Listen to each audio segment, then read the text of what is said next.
അമ്പൂരി മേഖല കമ്മിറ്റി സംഘടിപ്പിച്ചിരിക്കുന്ന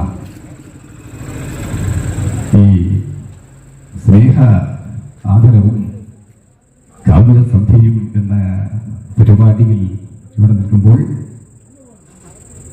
പെട്ടെന്ന് മനസ്സിലേക്ക് ഓർമ്മ വരുന്ന ഒരു കാര്യമെന്തെന്നാൽ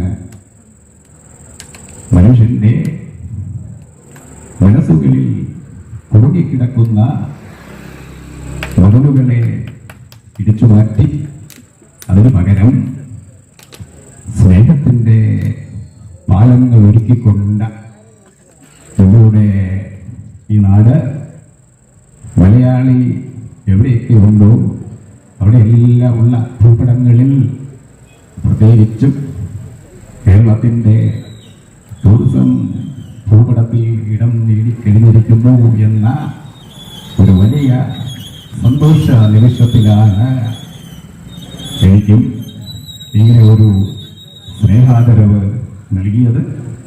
അതിൽ ഹൃദയത്തിൽ തൊട്ട് നന്ദി അറിയിക്കുന്നു. നമ്മൾ ഇനിയും കാണും, ഇനിയും തുടരും. എല്ലാവർക്കും എൻ്റെ നന്ദി. നമസ്കാരം.